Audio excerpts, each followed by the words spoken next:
Hello everybody, welcome back to Learning Vintage Story. Me, Honorable Fool. Last time we went through the Flint Age in the early game and what you need to do to kind of get yourself set up. You're going to want to look towards getting some copper tools going, such as this copper pickaxe. And to do that, you're going to have to find these copper bits on the surface. They can be in a variety of different stones. But just keep your eye out on the ground and you'll find these copper bits eventually. You just want to right click them to pick them up and you'll get little nuggets of copper. In addition, copper has two variants. There's this green variant, which will give you malachite, as well as native copper. These both melt down into copper, so you don't have to worry. Once you get enough copper bits going though, you're also going to need charcoal. Now when you hover over an item, if it can be burned, it can show you the burn duration and temperature. As well as for ores, you can see the burn temperature. Now in the early game, you're going to need at least charcoal to burn some copper, I believe. Might be able to use peat, let's just check real quick. No, you do need charcoal. Charcoal or any natural coal, but seeing that you don't have any pickaxes yet, you probably won't be able to mine any coal just yet. So to make a charcoal kiln, all you need to do is get your firewood, like you do. So you get your firewood like this, right? And you're gonna put a full stack of logs just like that. And you're gonna put it in like a square hole with blocks that are not burnable. So dirt works, you can use other stone types as well.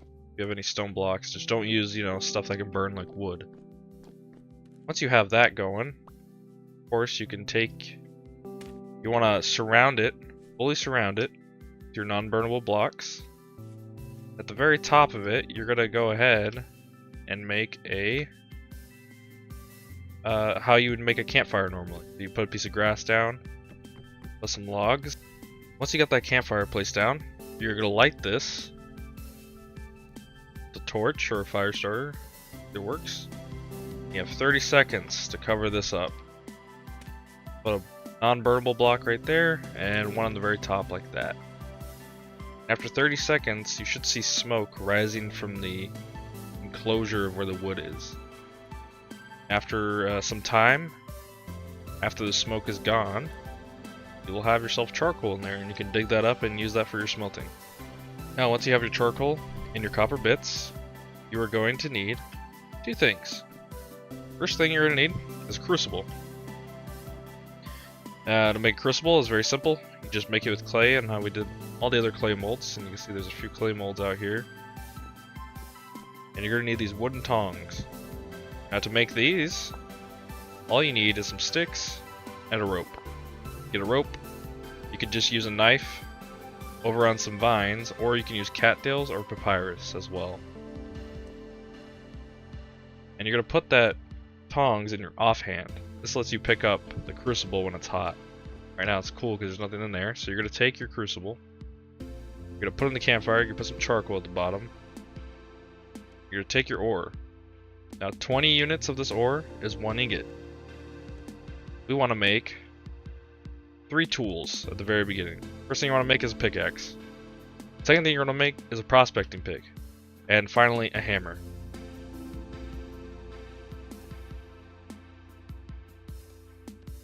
But we're going to get 60 ore in here, like so, and we're going to light this.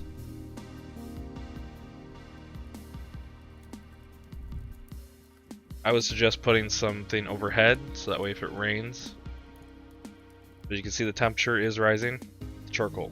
Once that reaches its melting point, it will start melting. And there we have it. Now you can see that the crucible says contains molten copper, so you can go ahead and pick that out, and if you don't have your tongs in your hand, it will force you to drop it like that and it will hurt you a little bit. Make sure you have your tongs. You're going to take your molten copper in it, and you're just going to crouch and hold right click on the mold. There you go, that's filled. Now all you have to do, wait for that mold to cool down, and you can right click it to pick up the pickaxe head. Then you combine that with a stick, you got yourself a pickaxe. Very simple. That's how a lot of the tools are. You just combine them with the stick once you get the head. And we're actually going to put this in here for now. And we're going to move on to prospecting.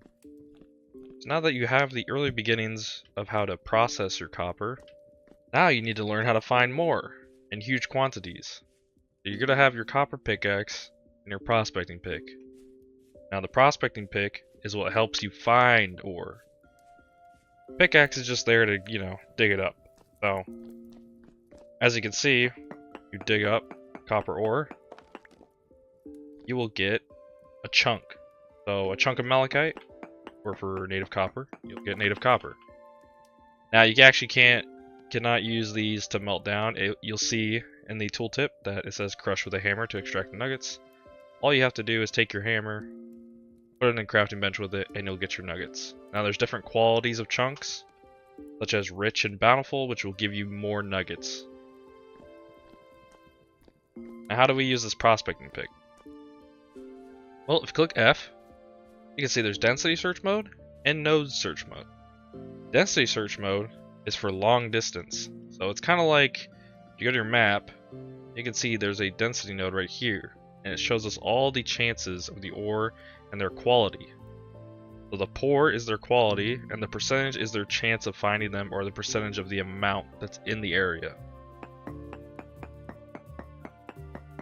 So you're gonna go into long density, right? Or density search mode, I mean. And you're gonna hit a stone block. It can be any type of stone. And it's gonna say, okay, need 2 more samples. And you're gonna go 3 blocks away from where you hit.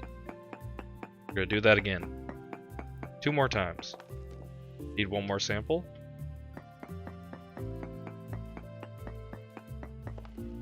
There we go. Now it tells us we have found 3 traces of ore in the area. Limonite, sulfurite, and cassiterite, as well as minuscule amounts of cinnabar. Now you can search in the same areas at different Y levels, of course, and just all around. If you just because you search an area doesn't mean there can't be more stuff in it, but this gives you a general idea of what you'll find nearby. So you're gonna want to walk around the world, do that density search, and until you find malachite or native copper, or whatever ore you're looking for. But you're going to be looking for native copper early game, or malachite. And once you find that, you can switch over to node search mode. This is short range. This tells you if there actually is something, like 100%. You can see I set up a little demonstration here. Now, the node search mode only works in a 6 block radius. That accounts for Y level as well. We got a few blocks here. We have some uranium ore here. We have some silver. We have some lead, some gold, and there's some iron up there at the top. Now, this lead and the iron, I believe, are too far.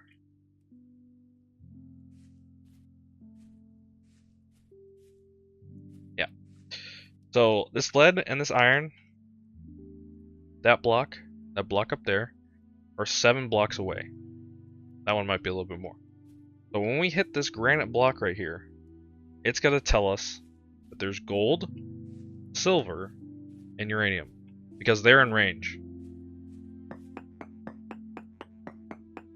And when you're in this short range node, you will mine a little bit slower.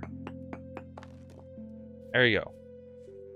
On the following ore nodes: quartz, copper, gold, uranium, and silver.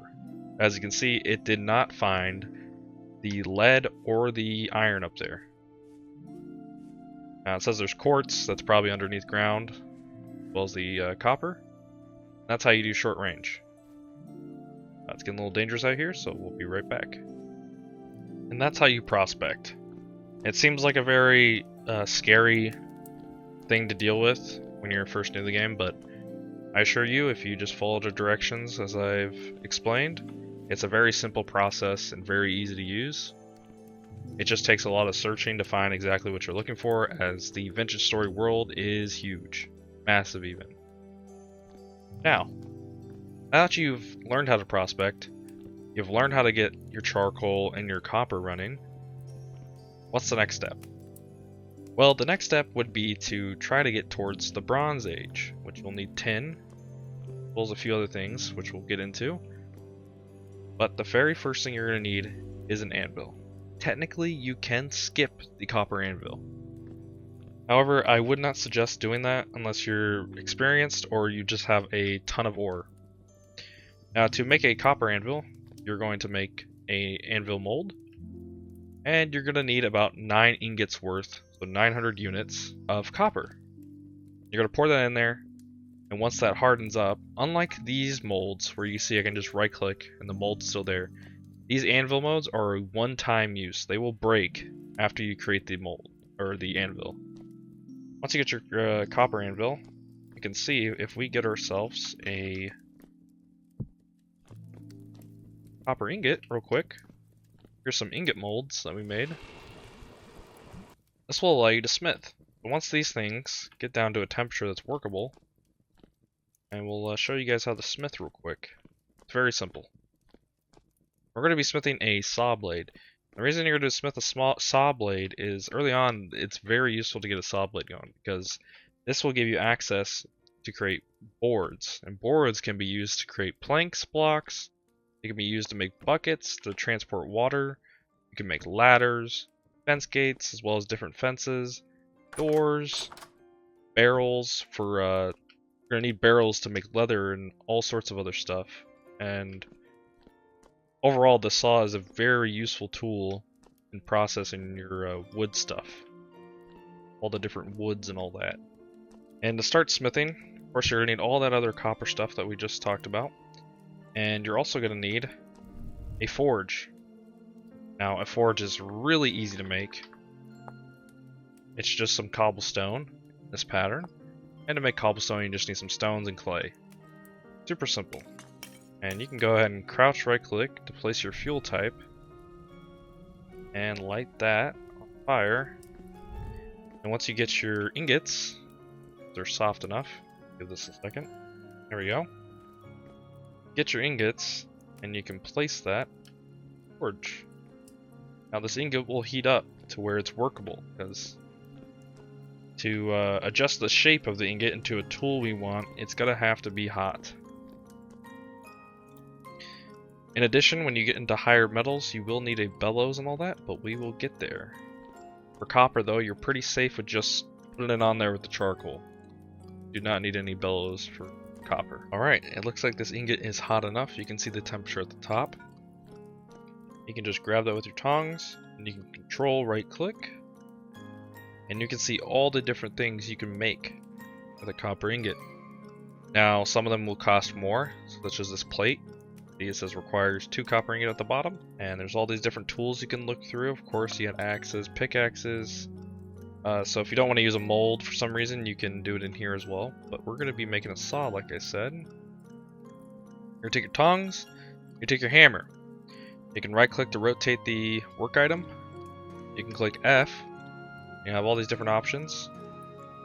And left click is to kind of, work it into shape. You can also add more ingots by crouching and right clicking to add more ingots on top for those recipes that require more. Now if we go into here, we have heavy hit. So this kind of just pushes everything from like a center hit, like all around kind of randomly. You have upset up. This will make the nugget go up. And all the different directions. Split is destroy. Now when you're moving stuff, you have to be able to, it has to have an empty space. It has to have enough empty space to move around. If there's not, you won't be able to move it. So for example, I can't move this middle piece up. And when you move a nugget past one, there's enough room, it can go on top like that. Now, when you're smithing, you generally want to take your time if you can, because if you do mess this up, it is going to require another ingot, and that's a very big cost, considering that you've already put a whole ingot in. Try to move quickly as you can without destroying the work item, of course. As you do this, you'll get used to it. You can rotate to make it a little bit easier for yourself. I suggest wherever you place your anvil, have a lot of room to move around it. Now you can see the tool got this top right there. It says too cold to work. So we can't move stuff anymore. And it's okay. Your tool's not ruined. You're just gonna take your tongs, pick it back up, and you're gonna slam that on the forge till it heats back up. There we go. Now it's heated back up. We can put it back down on the anvil and continue this. Now we're splitting. So now we're getting rid of these extra chunks that we don't need.